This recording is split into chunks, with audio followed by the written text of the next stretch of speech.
Hi everyone, this is chapter 4, Red and Her Grandmother. I lay on the ground, still, as dead as a chicken, and looked up at Red. Pixies don't attack like that unless your pockets are full of gold, said Red. Did you steal some? No, I said, scrambling to my feet. I brushed off the dirt and backed away a little. Even though Red never made fun of me, she still made me nervous. Once a boy teased Red about her name, and she punched him in the nose so hard her name was running down his face. That's when everyone understood her destiny. I'm not going to hit you, she said, as if she could read my mind. What are you doing in the woods? Just thinking, I said. I wanted to ask her the same question, but suddenly Red stepped forward and pointed to my neck. They bit you, she said with a suspicious glare. Pixies don't bug you unless you're near gold. They definitely don't bite unless you have gold. Lots of it. Suddenly I became aware of the throbbing pain all over me. 4 of my fingers looked like sausages. A big lump was growing out of my arm, and my shirt collar tightened around my swelling neck.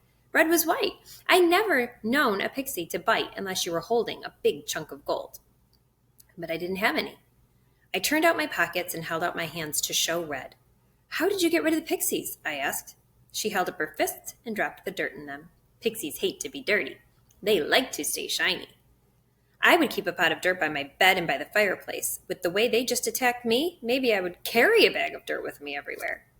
The village bell began to chime, making us both jump. Baby's been born, said Red. Yeah, I said. Soon a gnome would run throughout the village announcing the baby's name.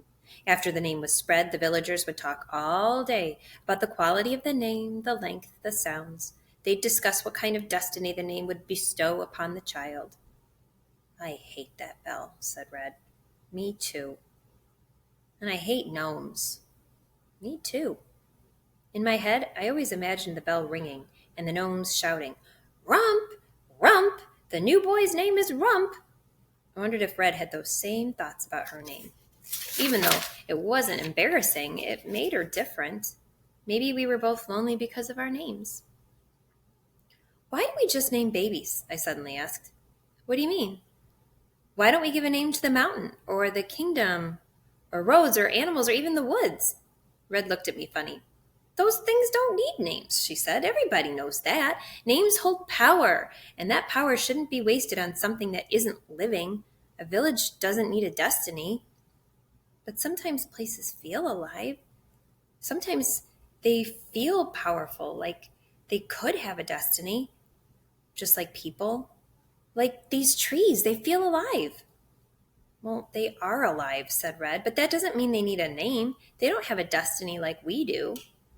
Well, what about the village? Wouldn't it be nice to give our village a good name, like Asteria or Auchinleck? That way, if you wanted to go on an adventure, you could say, I'm leaving Asteria at last. Or if you were coming home, you could say, Auchinleck, my home. It would be like greeting a long-lost friend instead of a mountain full of metal or just dirt. And maybe it would have a destiny then. That's the craziest thing I've ever heard, she said, but she was also smiling. We heard the gnomes in the distance shouting something in their gravelly little voices. Finally, a gnome ran right past us. Furball! The name of the new daughter is Furball! Furball! Red and I stared at each other, and then we burst out laughing. We laughed and curled over our stomachs. We laughed until tears were streaming from our eyes. But then something appeared from the darkness of the trees and loomed over Red. I stopped laughing.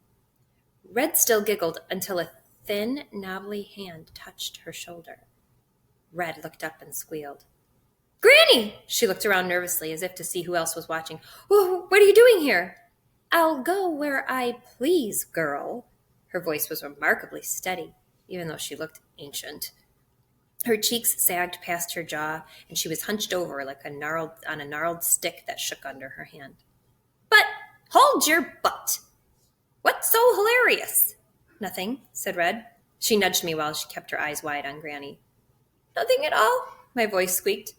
Red's Granny squinted at me. You're Elsbeth's boy. I'm her grandson. Well, how is she? Crabby old wretch, still no doubt.